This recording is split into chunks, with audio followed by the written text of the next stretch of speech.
Hello, it's me, unapologetically T. I'm so tired. Yeah, I'm very tired. Today was a fun day. I did have like some business and stuff to take care of earlier today.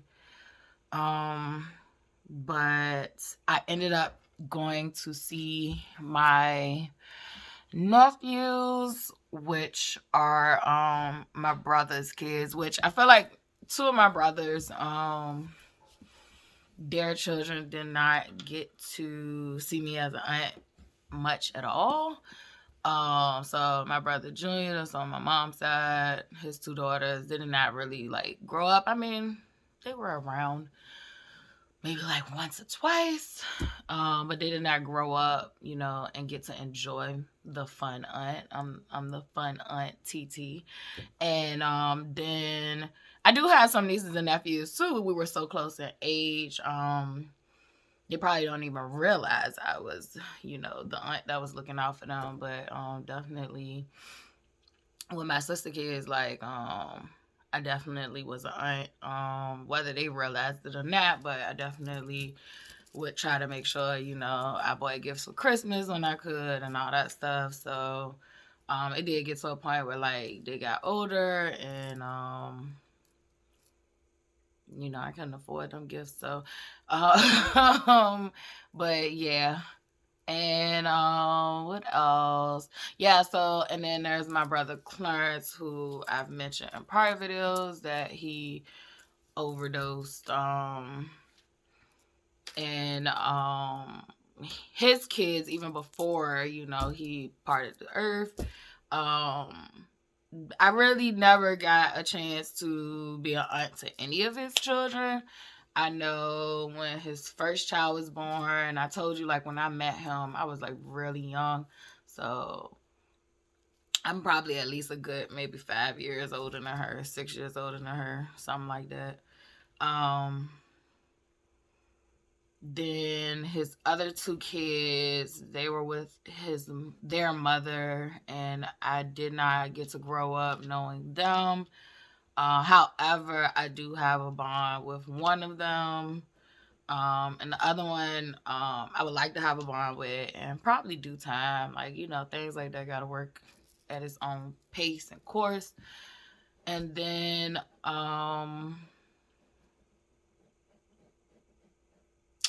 let's see, and then his other two kids that live close to me, I do know them. Like I did get to partially at moments be an aunt to them.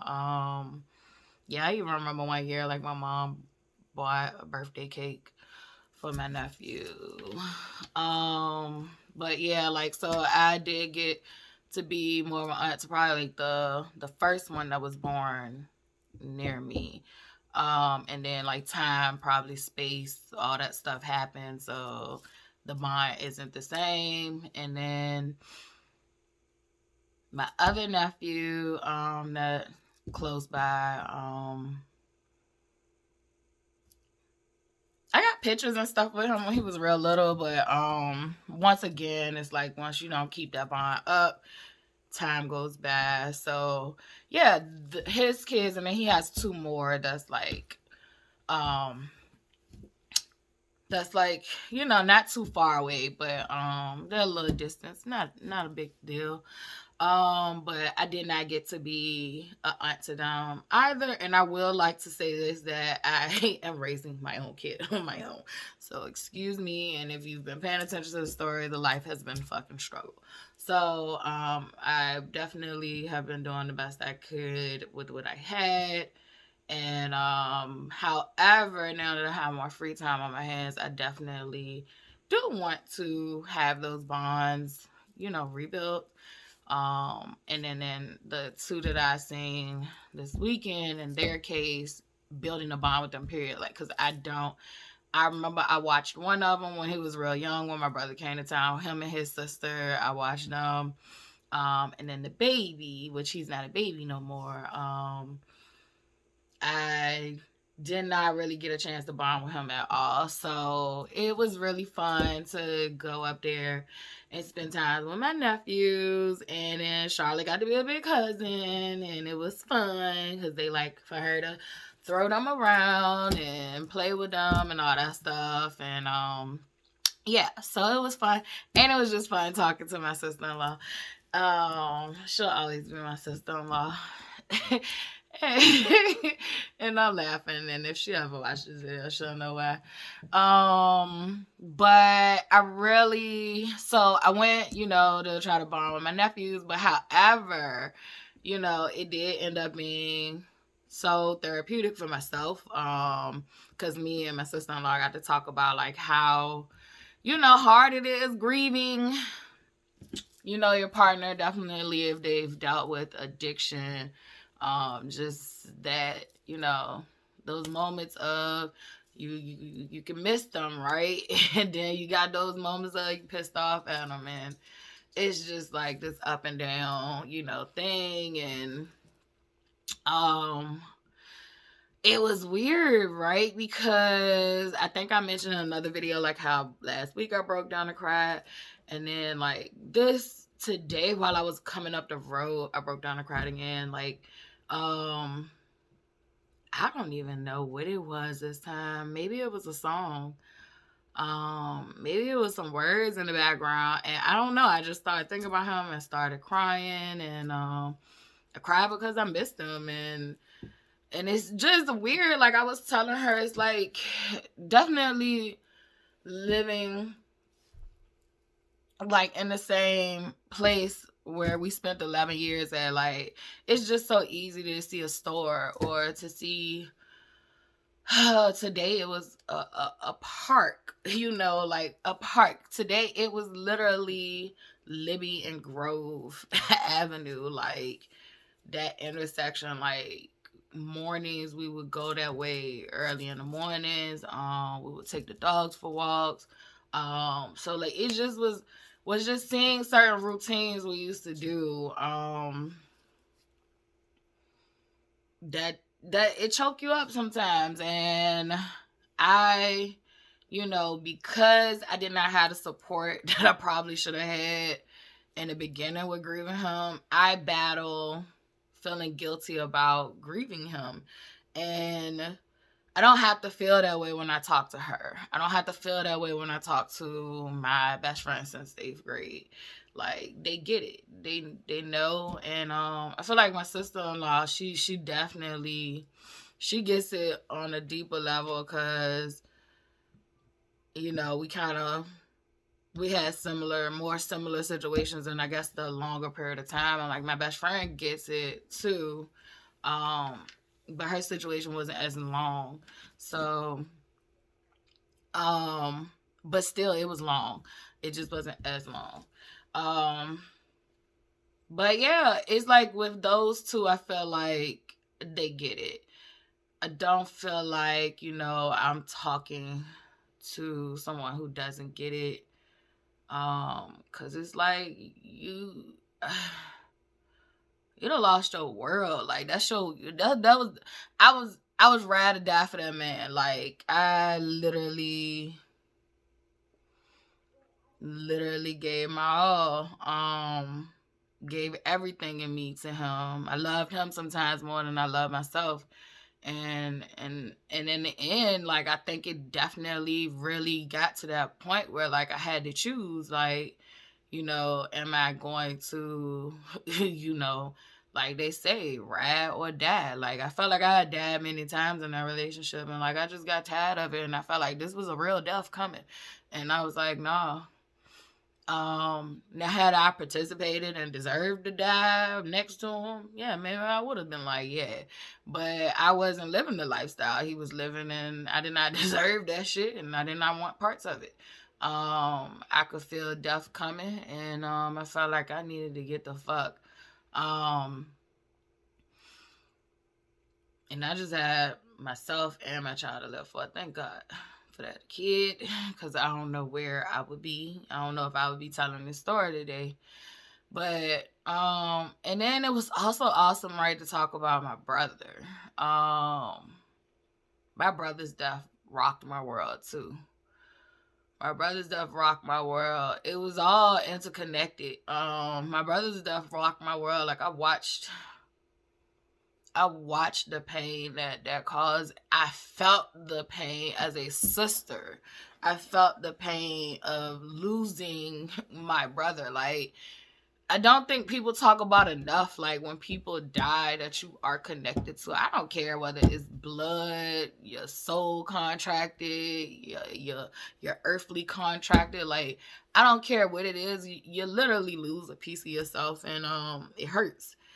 It hurts bad, and I felt that when I lost all my siblings. Like, me and my sister, that the most recent one that passed away, like my other sister, like, I liked her. We rock with each other. We never had a problem with each other. But my other sister, like my mom's child, like, me and her always used to get into it. Like, and it wasn't just because of my mom. Like, we used to get into our own spats, and I felt like right was right and wrong was wrong. And you know, I always used to tell her, I'm not gonna even sugarcoat this shit. Like, I always used to tell her if she died, I wouldn't cry at her funeral. And yes, I used to say that shit. It's very hateful. It was very mean, and I had to eat my words. So I would tell you, like, if you got family members that you don't fuck with, and you think you about that life, you might be about that life. You might be a psychopath, and you have no feelings.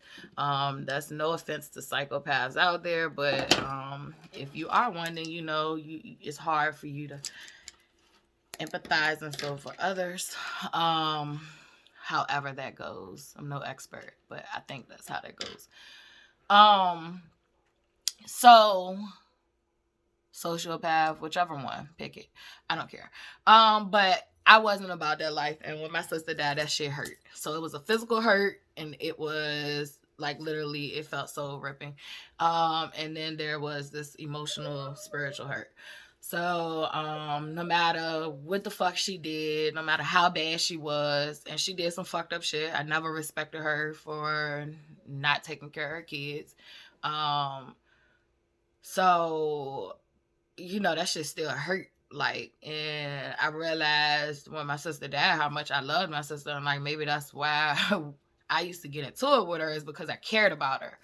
I did not like the decisions or choices she made, and like, we would get into it, and I never realized that. I just mostly thought, like, I couldn't stand her ass, and it was actually, I loved her ass. I just wanted the best for her.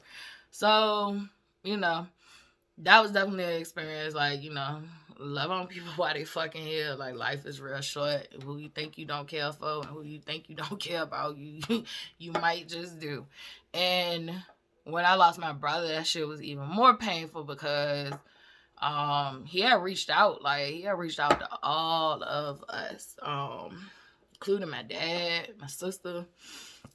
Like, he had reached out to all of us, and I kind of wrote it off as, he wanted something again, because it was like a couple of weeks ago he had called, and he had, needed help. He needed to get a hotel room. So me and my sister, we went half on getting him a hotel room, and he did sound genuine and sincere that night and shit like that. But, when people struggle with addiction, like, sometimes, I was at the point where, like, I'm tired of being a fucking enabler. Like, and I always did that, though. Like, I always was the sibling who, if you call my phone, I'm not guaranteed to answer. You need to shoot me a text message and tell me it's an emergency, because I will fucking ignore your calls.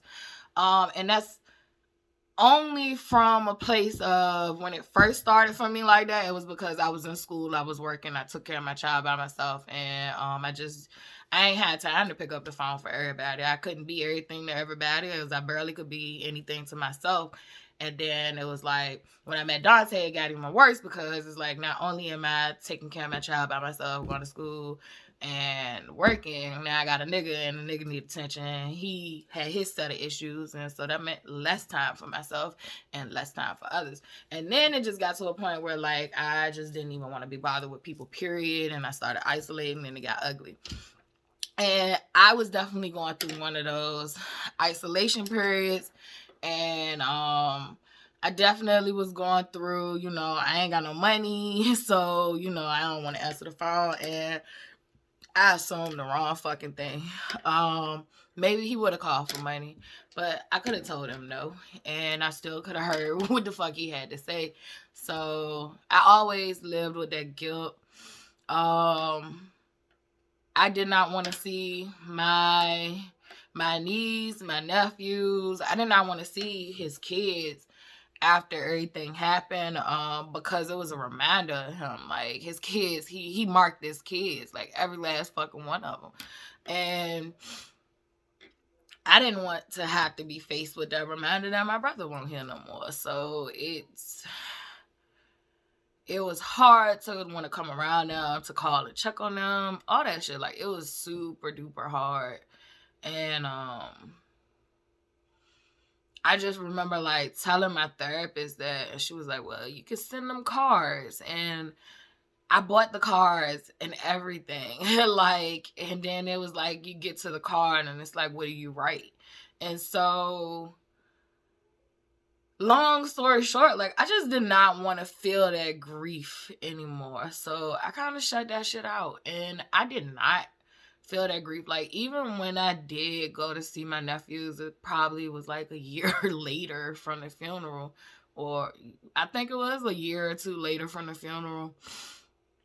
I think it was last year on Memorial Day. Like, I was numb as a bitch. Like, I felt nothing. I had no feelings or no emotions, like, whatsoever by that time. Like, I was burnt out. I was burnt out from work. I was burnt out. I just was burnt out from life. Like, I was living in fear. I was living a whole lot. It was a whole lot of, I didn't want to feel. I didn't want to do anything. And, yeah, it was a tough time. But today I got to cry. I cried at a restaurant. And usually I would never, unless I was drunk. And maybe I was drunk a little bit. I did have a margarita. But I cried at the restaurant. I cried in my car. Like, I've been crying today, and it feels good. Cause I've been living like a little nigga for a very long time. Way before I met Dante, like, I was a nigga. Mentally, emotionally, I felt like I was raised like a man, a black man per se, because y'all are taught not to feel and not to let shit out, and I just felt like that's one thing. Like, I gave Dante a safe space to be himself, to cry, to feel, like, for anything. Like, he was very overly emotional with me, and sometimes it was hard and it was draining, and because I felt like on the flip side, I never had that with him. I never really could do that because some of my traumas that happened, he was one of those niggas doing that to other people. So it's like, I could never really, even when I would try, it was like, oh, that's nothing. And it's like, every little girl, like, what the fuck? Okay, sir, keeping it to myself, like, so. But when it came down to his shit, like, definitely was validating, definitely gave him a safe space. And then sometimes when I threw that shit in his face, I did. I ain't gonna lie. I'm not gonna lie about that at all, but I do think, it got to a certain point in our relationship, like, where I didn't. Like, I learned from my mistakes. Whether he learned from his or not, I definitely learned a lot from that relationship. But today was definitely good. Just getting out those feelings. Oh, and I witnessed a car accident. And I caught it on tape and everything. It was kind of crazy. But I was, entertaining the idea of vlogging. And I really don't like it. Yeah, because I feel like I be having to edit a lot of shit out because the raw and uncut meat, and then you put Charlotte in it, like, Y'all gonna be like, what the fuck? Like, y'all probably make us have a reality TV show, but yeah, it's some conversations that we be having, and like, I just do not feel like editing all that shit. Like, I told y'all, I want to do unedited shit, and yeah, I don't think that's gonna be for me. But yeah, I did end up, which I think I'm gonna do from here on out. Like, definitely when we're on the road, definitely record our road trips. But yeah, that happened right before my eyes. It was crazy. I'm happy that we are safe because they were swerving lanes and we definitely could have got hit. Had something just went a little too right. I mean, because I definitely was cruising. I was in the right lane, minding my business. So, speaking of lanes, I found my lane. I like my lane. I am not in, I'm not on the right side, the middle, or the left. I've made a new lane. Hold on 1 second. Anyway, that damn child need to go to bed. But yeah, so that definitely, I was talking about lanes. So I've created my own lane and I love it there. It's a lane. And it's not even with these lanes. It's like this lane. And I'm going to stay there and document this journey, this ride. But